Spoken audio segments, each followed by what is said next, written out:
Hello guys, magluto ako ng makain ko guys. Ayan, ilagay ko ng ahos at saka bombay. Hindi ko na patatagalin kasi para makain ko pa yung mga ganyan. Ginakain ko yan eh. Ganyan, broccoli guys.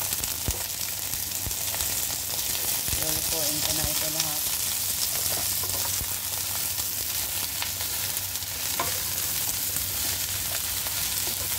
Matagal na yan sa red.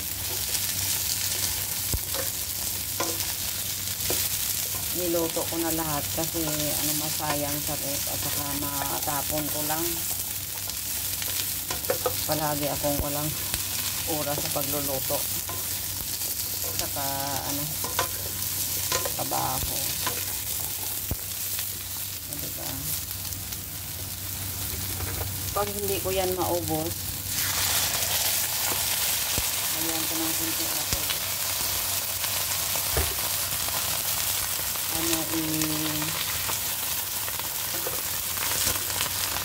Ilagay ko sa ref kung hindi ko maubos.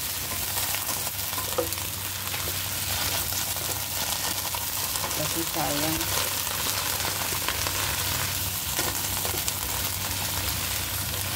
Hindi ko ito na blank.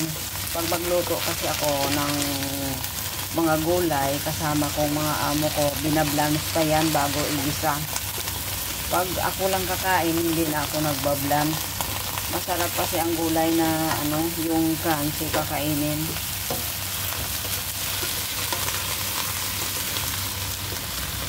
Yun kasi ang way na gusto nilang pagluto. Siyempre kung anong gusto nila, sinusunod ko.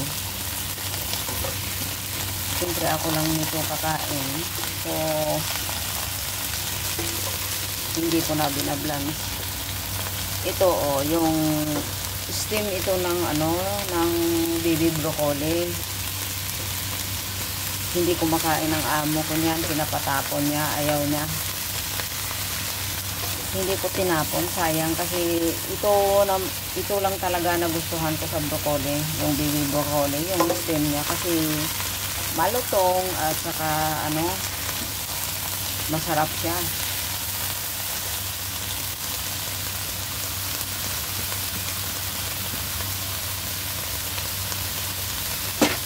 Lagyan ko ng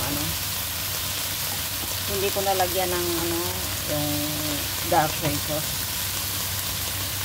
Gusto ko lang na ganyan, green na green tingnan.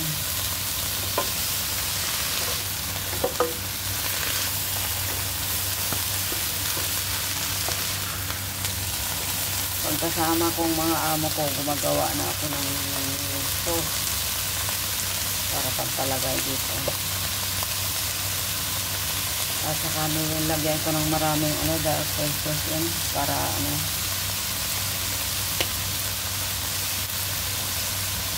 iba ang kulay. Gusto ko ganito na green na green.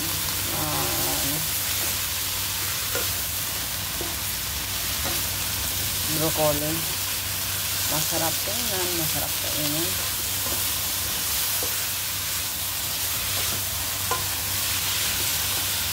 May manok akong hiniwa dito. Ilagay ko dyan. Kunti lang kasi. Hindi naman pwede na dagdagan ko. May mga balls dyan sa ref. Marami na kasi. Kasi bag green na green. Yan ang gusto ko, green na green pag ako magluto ng gulay na ako lang kakain. Kaya nang mag-blanch ako ng mga dahon.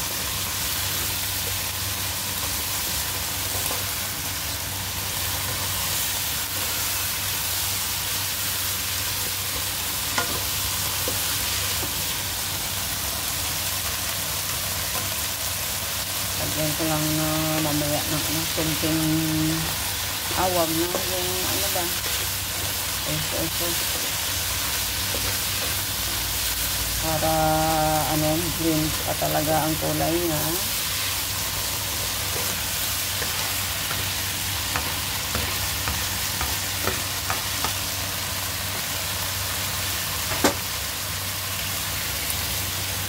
Yan ang manok na hiniwa ko.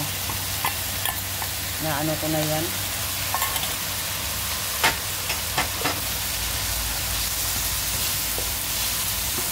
Dapat i-separate ang pag-fry nito. Kaso ano, ayaw ko ng maraming ano guys, hugasin. Kaya dito ko nilang lutuin.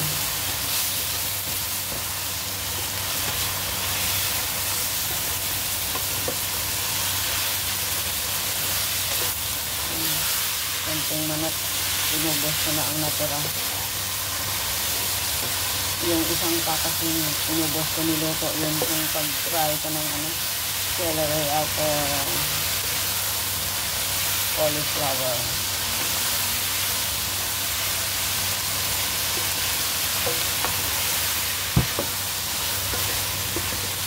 Konti lang ang manok niya. Tama na yun para ako lang naman kakain.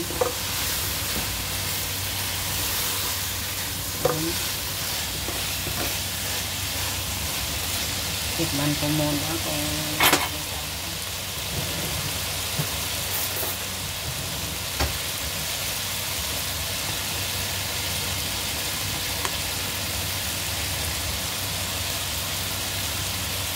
sarap guys. Bye guys. Kain.